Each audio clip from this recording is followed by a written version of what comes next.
Let's now say the prayer. Una po, para sa mga religious articles. Nakalawa po, we say the prayer para sa inyong mga sasakyan. But more importantly, yun sa mga drivers na gagamit nito. Please join us in our prayers. In the name of the Father, the Son, the Holy Spirit. Amen. In memory of the mysteries of the life, death, and resurrection of our Lord, Jesus Christ, and to the honor and glory of the Blessed Virgin Mary, Mother of Christ, Mother of the Church, Our Lady of the Rosary of Manaoag, may these rosaries, images, candles, oil, and other religious articles be blessed and made holy. In the name of the Father, the Son, the Holy Spirit. Amen. Para naman sa inyong mga sasakyan at drivers nito, manalangin tayo. Almighty God, creator of heaven and earth, in your manifold wisdom, you have entrusted to human beings the wondrous and great things to do. Grant, we ask, that all who would use these vehicles, especially the drivers, may make their journey with care and ensure the security and safety of others with their cautiousness. As they travel to work, business, study, home, or leisure, let them always perceive the presence of Christ as companion in their way. For He is Lord who lives with you in the Holy Spirit, God, forever and ever. Amen. Hail Mary, full of grace, the Lord is with you. Blessed are you among women, and blessed is the fruit of your womb, Jesus. Pray for us, Amen. Our Lady of the Rosary of Manaoag, pray for us. May the Lord guide your journey so that you may travel in peace and safety and arrive at your destination. In the name of the Father, the Son, the Holy Spirit. Amen.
The grace of our Lord Jesus Christ, and the love of all, and with your spirit. brothers and sisters, let us acknowledge our sins, and so prepare ourselves to celebrate the sacred mysteries. At the right hand of the Father to intercede for us. Lord, have mercy.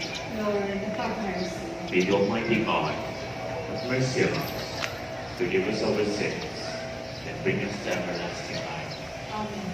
Let us pray. Grant us, we pray, O Lord of God, the constant gladness of being devoted to you, for it is true and lasting happiness to serve with constancy, the honor of all that is good. Lord, our Lord Jesus Christ, your Son, who lives and reigns with you, and you with the Holy Spirit, God, forever and ever. Amen. Dismiss.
Whose wife will that woman be?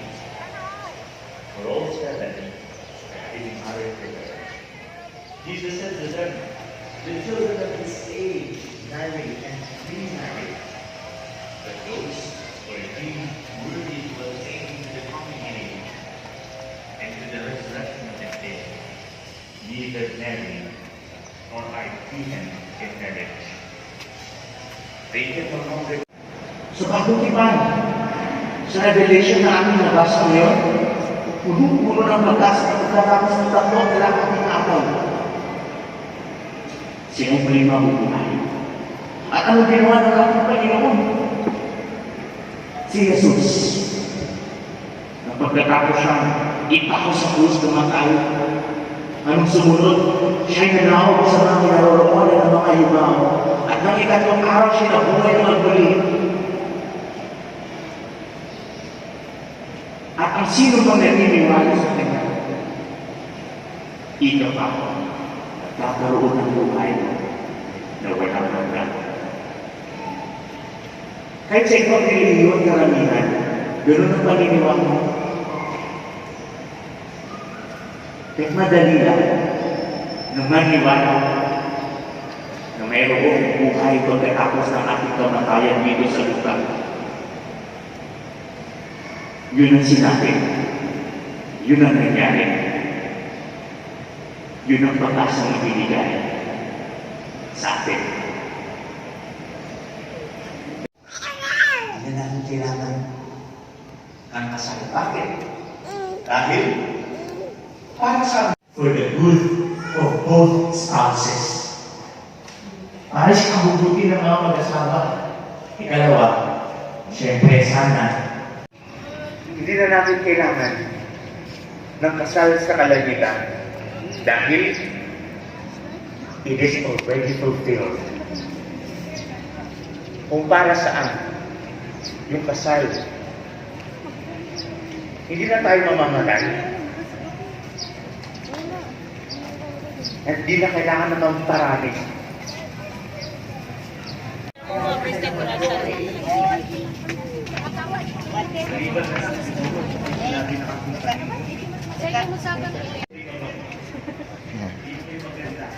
Ito mga souvenir nila.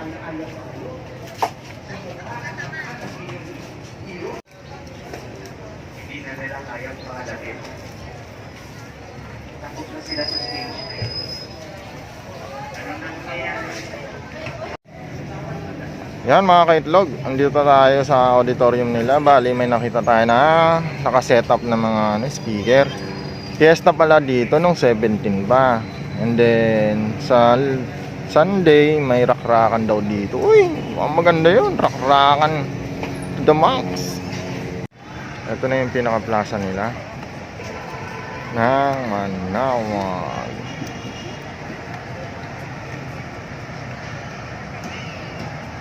Yes, auditorium nila.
Yan mga kaitlog, dito na tayo nagtatapos. Galing tayo sa simbahan ng Manaoag. Ngayon, pauwi na po ako. God bless po sa inyong lahat. Thank you for watching. Subscribe. Huwag niyo pong kalimutan yan. Thank you. Bye-bye.